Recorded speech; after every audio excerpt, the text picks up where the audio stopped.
livros de memória com a matéria retida pela engrenagem que a natureza me deu. Pode ser que me escape a legitimidade de um nome ou de uma data, mas me ficou a realidade do acontecido como um grão na terra. A sorte está em que a semente não apodreça na cova e que o fato não tenha o pobre brilho do fogo fato.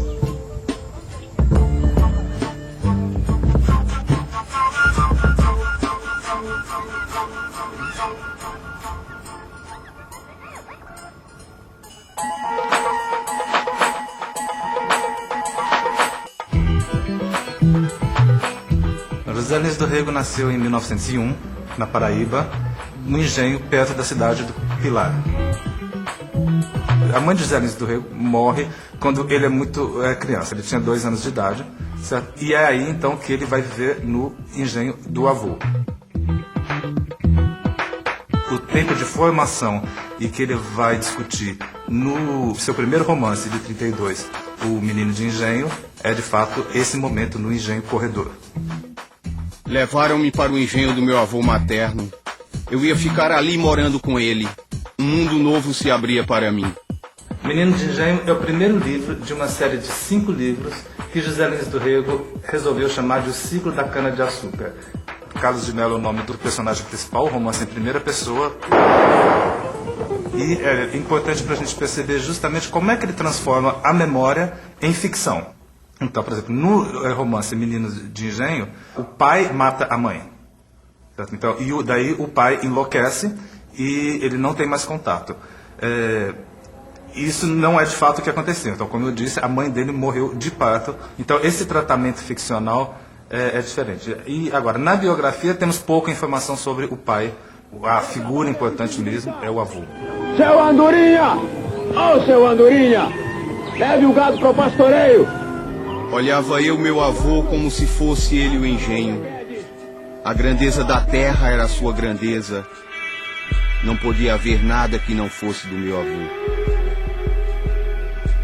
O avô é uma figura importantíssima para ele. Na vida dele, a gente sabe que é a figura definidora.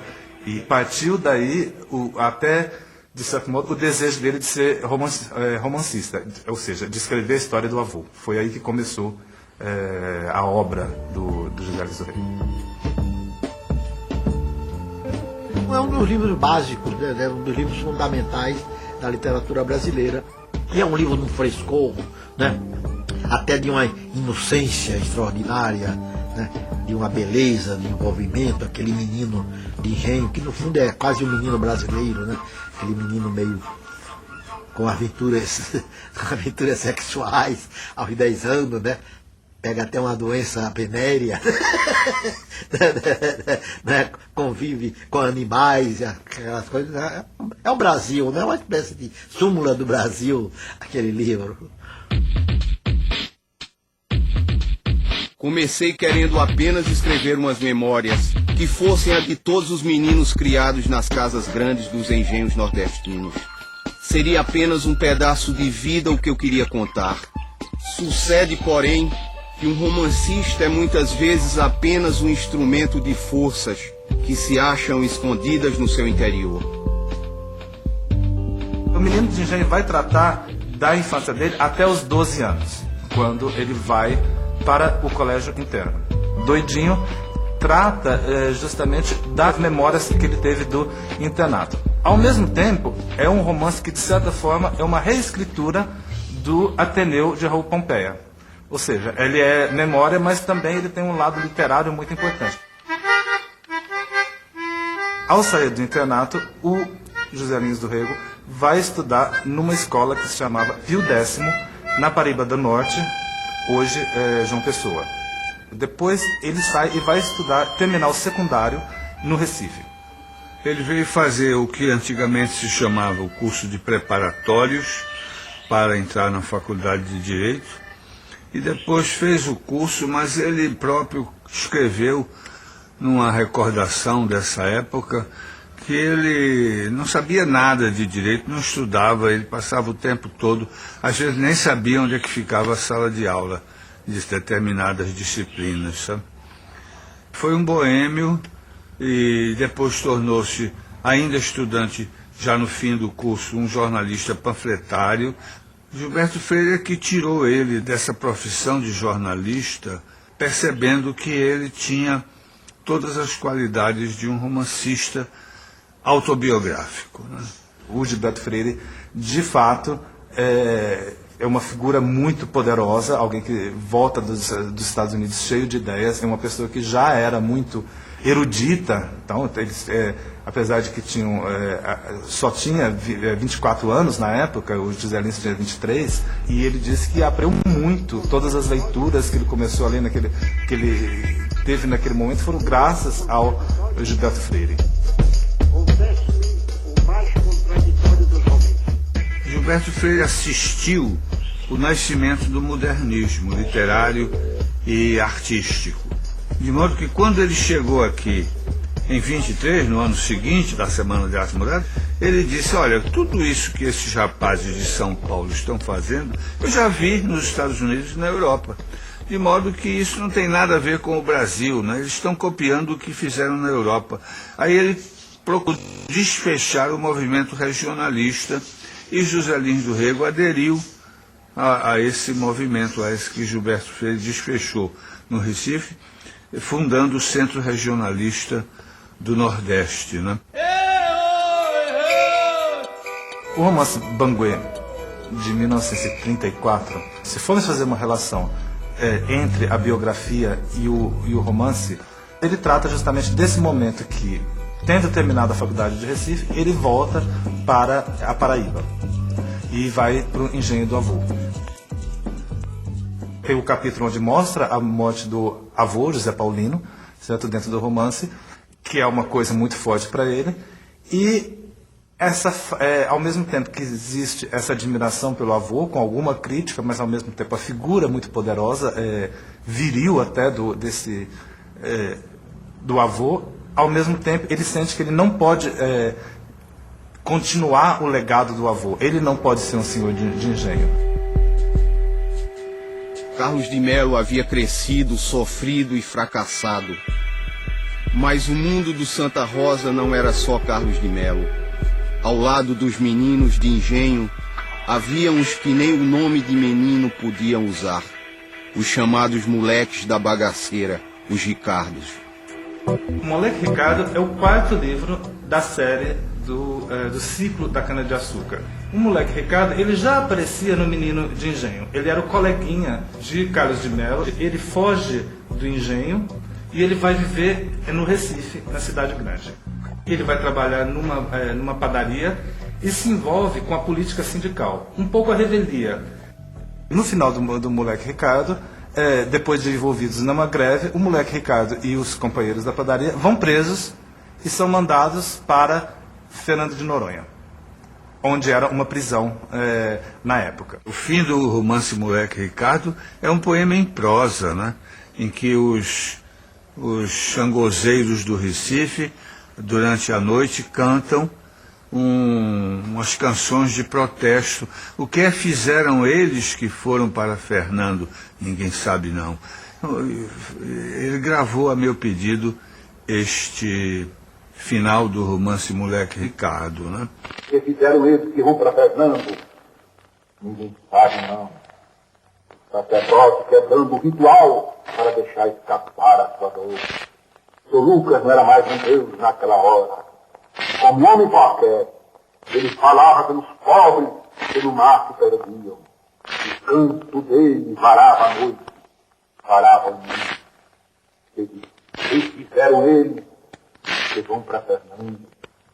Ninguém sabe, não.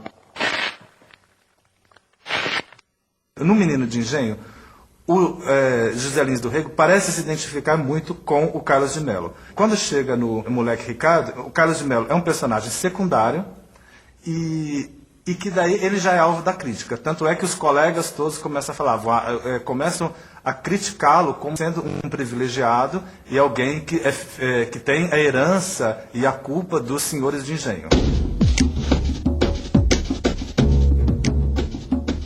Olha, a ascensão mais forte da civilização do açúcar não é nada lisonjeira. É a escravidão. Foi o que mais marcou a sociedade nordestina, foi a escravidão. O senhor de engenho era o dono das terras e das virgens, inclusive.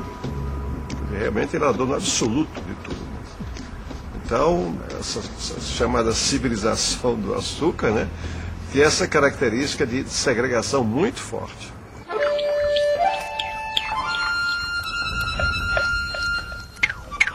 Depois do moleque Ricardo, veio Zina. A história do Santa Rosa arrancado de suas bases, espatifado, com máquinas de fábrica, com ferramentas enormes, com moendas gigantes devorando a cana madura que as suas terras fizeram acamar pelas várzeas. Carlos de Melo, Ricardo e o Santa Rosa se acabam. Têm o mesmo destino, estão tão intimamente ligados que a vida de um tem muito da vida do outro. No ciclo da cana-de-açúcar, eu acho que o ápice mesmo é usina. Eu acho que em usina você tem realmente, né, eu não sei se é o romance o mais bem escrito, o mais bem acabado, mas é onde talvez a ideia de Zé Lins, a ideia do processo da modernidade chegando, o processo de você não saber como lutar, como usar essa nova ferramenta, se consolida com usina.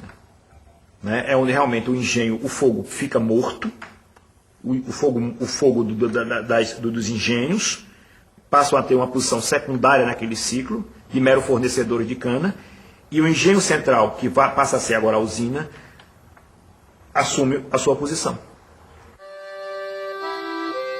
O José Lins se casa em 1924 com Dona Filomena Massa, que era filha de um senador local. Ele vende o engenho e o sogro arruma um emprego para ele em Minas, numa cidade chamada Munhuaçu. A minha mãe tinha adoração pelo meu pai, né? Você não pode imaginar o que eram os domingos. Os almoços de domingo que ela preparava, aquela galinha cozida com pirão. E meu pai era a primeira pessoa a ser servida. A primeira pessoa a ser servida era meu pai. Tudo era para José. Em 1926, o José Lins, ele sai de Minas e vai viver em Maceió. Mas a Betinha, que devia contar uma coisa muito interessante, que ela nunca escreveu sobre isso, eu vou dar força à minha irmã para ela explorar os 10 anos que meu pai morou em Alagoas. E antes de morrer, ele disse que foram os 10 anos mais felizes da vida dele. E ali ele conhece um grupo de escritores mais jovens, na verdade, que era o Valdemar Cavalcante, o Aurélio Buarque de Holanda, que moravam ali na época. E ele é muito interessante porque daí ele vira um pouco o Gilberto Freire, que ali no Alagoas. Ele começa a ensinar e divulgar as próprias ideias, ele é quase como uma sucursal de Gilberto Freire ali. E nessa época ele conviveu com grandes escritores, Graciliano Ramos, Raquel de Queiroz, Jorge de Lima. Foi exatamente em Maceió que José Lins do Rego escreveu o Menino de Engenho, né, o Bangbê, o Moleque Ricardo, né? De modo que eu digo apenas, aliás, que José Lins é até um escritor alagoanizado, né? Porque a eclosão do seu gênero literário ocorreu em Maceió.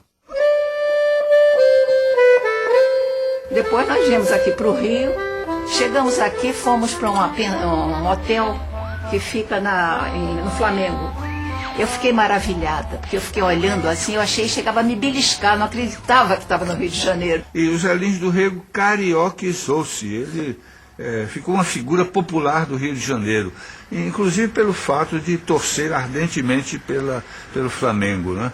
E pelas suas crônicas diárias em jornais do Rio de Janeiro, comentando os fatos da cidade mais corriqueiros, né? Quando ele ia para a cidade, aí ele ganhava o mundo, né? Porque era uma época que não tinha violência.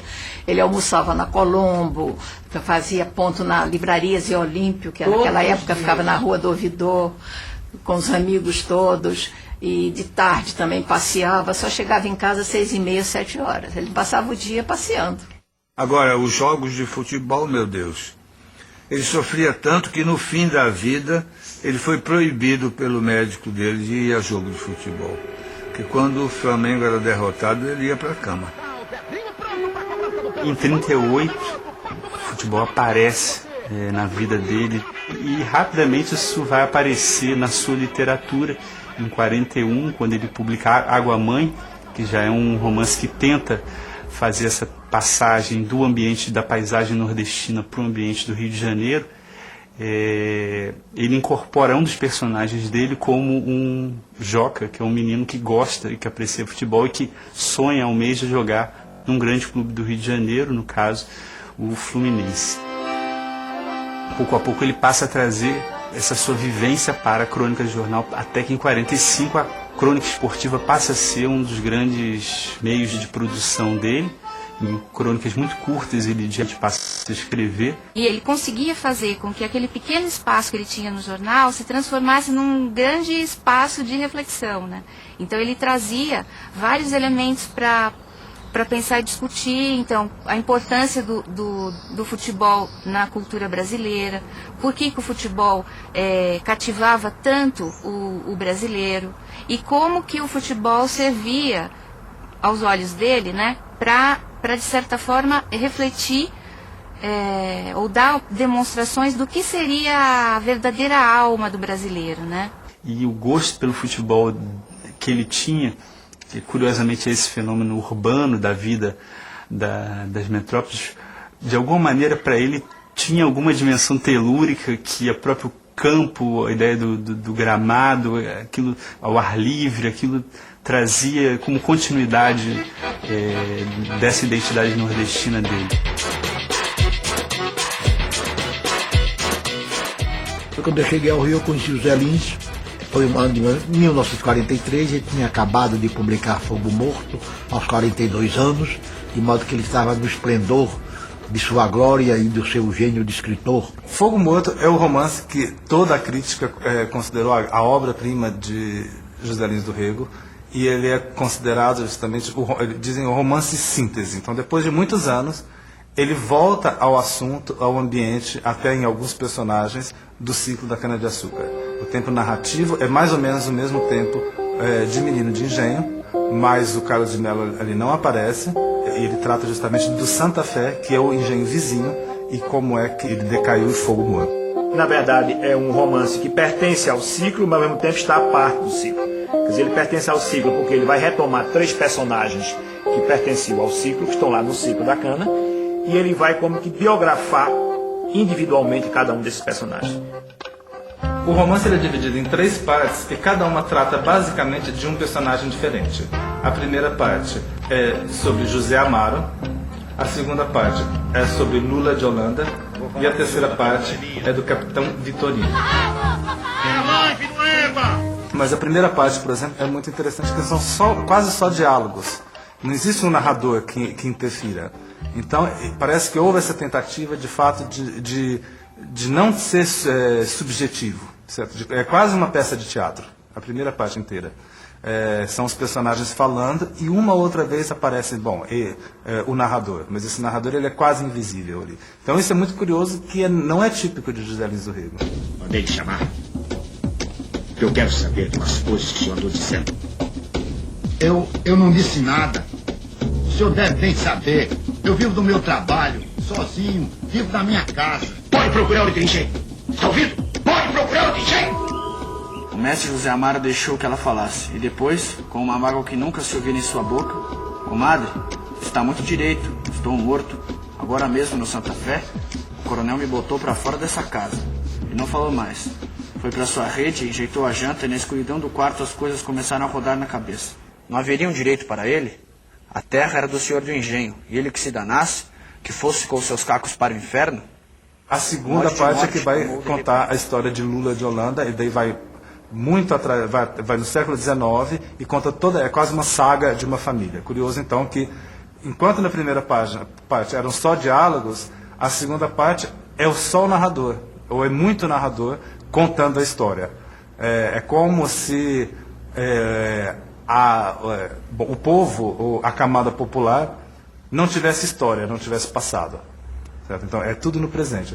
Agora, quando vai tratar da história da classe dominante, do senhor de engenho, ele vai desde o século XIX e conta toda essa história. Seu Lula já estava velho. Dona Amélia era aquela criatura sumida, mas sempre com seu ar de dono. Neném, uma moça que não se casava. Esta era a Casa Grande do Santa Fé. As várzeas cobriam-se de grama, de mata-pasto, os altos cresciam em capoeira. Seu Lula, porém, não devia, não tomava dinheiro emprestado. Todas as aparências de senhor de engenho eram mantidas com dignidade. Existe uma espécie de espelhamento entre essas duas figuras, o José Amaro e o Lula de Holanda. Um personagem popular sem nenhum direito, e outro esse personagem patriarcal que é o Lula de Holanda. Então os dois se casaram por conveniência, têm filhas histéricas que não se casam, eles não têm filhos homens também que vão continuar o legado da família, e os dois também têm ataques, um vira lobisomem e o outro é epilético e tem seus ataques epiléticos. Meu Deus! A terceira parte do romance é sobre o capitão Vitorino, que é um pouco, ele é muito, os críticos, ou até o próprio José Lins do Rego, diz que ele teve uma tentativa de fazer uma espécie de Dom Quixote, um personagem meio idealista que brigava com todo mundo e dizia o que pensava. Vitorino Carneiro da Cunha não nega fogo, ladrão que rouba ladrão, tem 100 anos de perdão. Vitorino Carneiro da Cunha ninguém faz calar, pois eu pagar. Tinha um pouco de louco, mas ao mesmo tempo aquele louco que acaba enfrentando, na verdade, a polícia, os tenentes que havia ali. É isso, meu povo! Já me leva preso com a mesmo batalhão! É ele que, no momento em que os cangaceiros estão atacando o engenho de Lula de Holanda, é ele que interfere e começa a brigar e não aceitar. Menino, estou falando com o teu chefe. Ainda não cheguei na porta da cozinha. O assalto ao Santa Fé encheu o noticiário dos jornais. A figura de Vitorino ferido e espancado apareceu como de homem de coragem, que não temia perigo de espécie alguma. É sem dúvida o romance desse ciclo o mais bem urdido, não é? Porque onde ele aprofunda psicologicamente 3 personagens, não é? Que estão ali, en passant, etc., mas que não foram aprofundados. E que são 3 personagens de alguma maneira trágicos. Algo de trágico nesses 3 personagens. Não é? São 3 personagens que representam, ao lado de Carlos Melo, que é o personagem central do ciclo, quer dizer, é como se fosse elementos periféricos desse ciclo, desse processo de desagregação.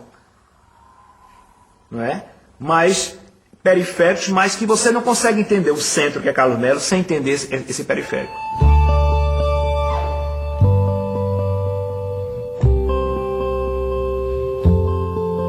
José Lins do Rego é o romancista da cana-de-açúcar, na verdade, da miséria asiática do Recife, com o moleque Ricardo, né? É o romancista do Brasil sebastianista e messiânico, com Pedra Bonita. É o romancista do futebol, com Água Mãe. É o romancista do petróleo, com o Riacho Doce. E Eurídice, né? Ele é o romancista daquela colisão política e social que havia na década de 30, né? E finalmente ele é o esplendoroso romancista da decadência, né? Dos engenhos e da emergência da agroindústria, das usinas, né? Exatamente em Fogo Morto, né? De modo que é uma obra muito rica, não apenas do ponto de vista artístico, mas também do que se chama hoje do conteúdo, né?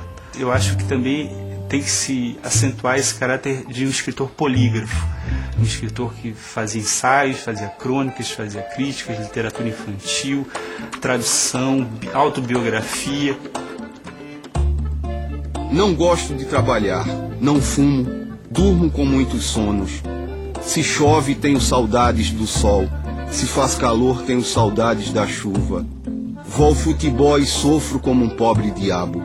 Sou um homem de paixões violentas, amigo dos meus amigos e capaz de tudo se me pisarem nos calos. Afinal de contas, sou um homem como os outros e Deus queira que assim continue. Ele adorava brincadeiras, apelidos. Ele apelidava todos os garçons na Colombo, né? Ele não era acadêmico assim, como são certos acadêmicos conscientes do que é um acadêmico, da solenidade, do membro da Academia Brasileira de Letras. Ele levava aquilo na brincadeira. A nossa casa era pequena, mas para nós era um palácio. Você tinha a impressão que você morava numa casa imensa, mas porque ele fazia crer que aquilo era a casa que restou dos engenhos dele, né? Eu fui várias vezes à casa dele, na Rua General Garçom, nunca mais vou esquecer. E ele me pediu, como eu estava estudando biblioteconomia, que eu organizasse a biblioteca dele, que estava desorganizada. Depois ele disse: você leu mais do que organizou a minha biblioteca. Quando ele chegava das viagens, ele dizia sempre: boa romaria faz que em sua casa fique em paz. Ele adorava a casa. E antes de morrer, ele pediu para Betinho um lápis e papel. E diga, Betinha, não, antes de escreveu. morrer, ele pediu um lápis e um papel. Eu tenho esse papel. Escreveu: Betinha, a força, viva a Gazon 10. A casa dele. Foram as últimas palavras do escritor antes de morrer.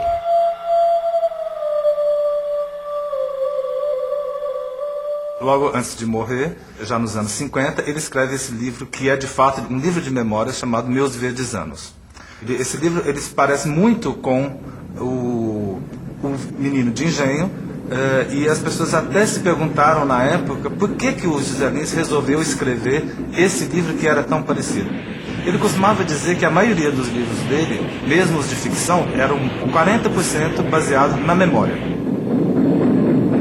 Porque a memória, a grande missão do Zé Lins é, como todo memorialista, ele falsifica, né? Ele transfigura a sua experiência pessoal, né? E a sua experiência pessoal, quando atravessa a fronteira da linguagem, né? Se torna ficção ou quase ficção. Esse é o segredo, né, do criador literário, né? Adeus, seu Carlinhos. Lembra da gente, seu Carlinhos. Adeus, adeus, lembra da gente.